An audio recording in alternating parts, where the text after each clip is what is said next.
गानों के इस पार अगेन आपके साथ ऑन रेडिओ सिटी 95 FM. आणि आज रेड कार्पेटवरून आपल्या सोबत असणार आहेत आपल्या कोल्हापुरातील रुद्रांश अकॅडमीचे सर्वेसर्वा नृत्य दिग्दर्शक Deepak Bidkar sir. Red carpet, red carpet. नमस्कार सर. नमस्ते. रेडिओ सिटीमध्ये तुमचं खूप खूप स्वागत. धन्यवाद. सो बेसिकली रुद्रांश अकॅडमी म्हणजे कोल्हापुरातली एक नावाजलेली अकॅडमी, तर तिच्या प्रवासाबद्दल थोडक्यात काय सांगाल? साधारणपणे मी या क्षेत्रामध्ये 31 वर्ष झालं आता आहे. हे 31वं वर्ष सुरू आहे.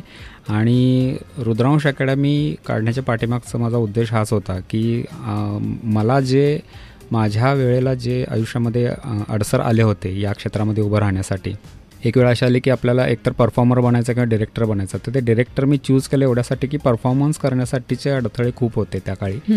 म्हणून लोकांना, उभारत्या कलाकारांना, मुलांना, मुलींना आणि तसेच काही घरामध्ये अडकलेल्या काही महिलांना की ज्या खरंच कलाकार आहेत पण त्यांना काही करायला मिळत नाही, तर अशा लोकांसाठी म्हणून आपण म्हटलं एक अकॅडमी स्थापन करूया, जेणेकरून त्यांच्यासाठी आपण व्यासपीठ निर्माण करूया जे आपल्याला नाही मिळालं ते दुसऱ्यांसाठी करण्यासाठी. म्हणून मी अकॅडमीची स्थापना केली. अकॅडमी ट्रस्टच आहे आपली. सो याच्यामध्ये आपले सामाजिक उपक्रम जास्तीत जास्त सुरू असतात. त्यापैकीच हा आपला उपक्रम आहे की वर्धापन दिनाला आपण पुरस्कार देत असतो. जी लोक माहितीच नाही आहेत समाजाला की त्यांचं कर्तृत्व काय आहे, अशा लोकांना पुढे आणण्यासाठी आपण एक 5 पुरस्कार देत असतो दरवर्षी. आणि सांस्कृतिक कार्यक्रमांची पर्वणी मिळते त्यातून. हो, बरोबर आहे. आणि त्या सांस्कृतिक कार्यक्रमामध्ये सुद्धा असं असतं की प्रत्येक कला प्रकारामधून तुम्हाला काहीतरी शिकायला मिळतं. काहीतरी त्याच्यामध्ये थीम असती, कथा असती किंवा लोकांना इन्स्पायर्ड होतं की ते बघितल्यानंतर कळतं की हा डान्स प्रकार किंवा हा नाट्य प्रकार का केला गेलेला आहे. परत लहान मुलंसुद्धा आपल्याकडे अगदी 3 वर्षापासून ते अगदी 70 वयापर्यंत आपल्याकडे विद्यार्थी म्हणून येतात सगळे. तर अगदी 70ची स्त्रीसुद्धा खूप छान नृत्य करते. रुद्रांश अकॅडमी ही बेसिकली बेसिक लेवलला म्हणजे प्राथमिक प्रशिक्षण देण्यासाठी म्हणून आम्ही प्रायोरिटी ठेवतो.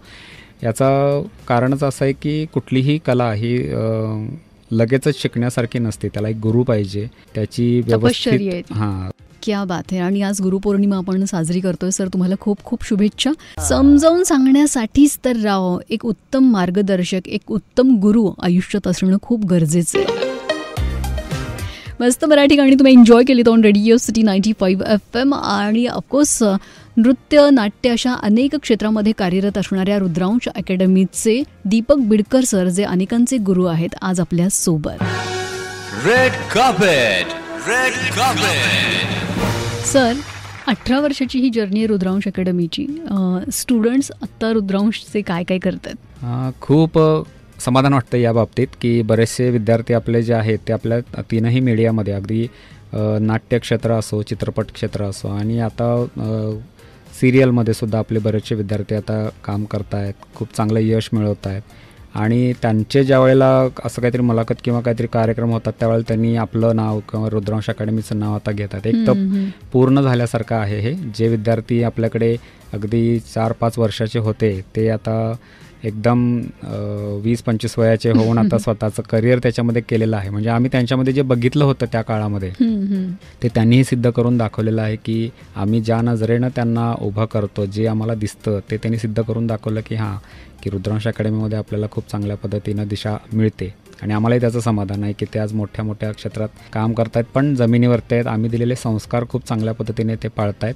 आणि याचा आनंद आहे की ते पाठीमागं वळून बघून आपल्या ज्या अकॅडमी आहे त्याच्याशी एकरूप आहेत. क्या बात आहे. गुरूंप्रती किंवा मग संस्थेप्रती असणारी कृतज्ञताच म्हणावी लागेल. Yes sir. आणि ॲक्च्युली एक गुरु म्हणून तुम्ही जी काही भूमिका बजावत आहात किंवा रुद्रांश अकॅडमी जी भूमिका बजावत आहे आणि गुरुपौर्णिमेलाच खरं तर हा तुमचा सगळा सोहळा साजरा होतो, तर त्याची काय एक स्टोरी मला शेअर कराल? असं होतं की गुरुपौर्णिमा म्हणजे असं आहे की जसं आपण म्हणतो की मदर्स डे हा 1 दिवसाचा सण नाही आहे, हा वर्षभराचा आहे. की आईला जर आपण वर्षभर आई नाही मानलं तर काय उपयोग, एका दिवसासाठी नाही. तसंच आहे की गुरु जे असतो ना तो सगळ्यांमध्ये म्हणजे आपल्याला समोर आपल्या असलेला तो मोठाच असला पाहिजे वयानं असं नाही आहे. आपल्याला शिकण्यासाठी ना चारी दिशेला सगळ्या गोष्टी ओपन आहेत. लहान मुलांच्याकडनं सुद्धा शिकण्यासारखं खूप असतं.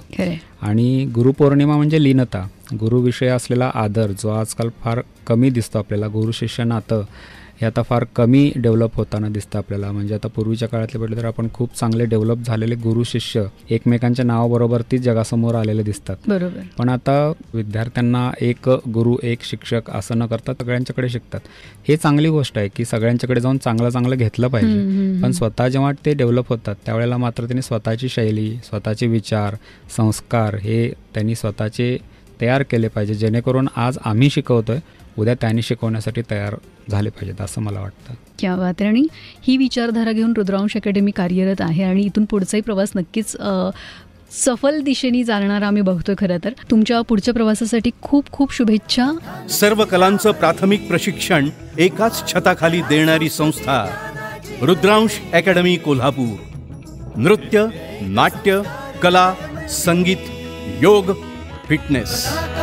रुद्रांशाची झळकू दे उंच शिखरावरी, पताका रुद्रांशाची झळकू दे. रुद्रांश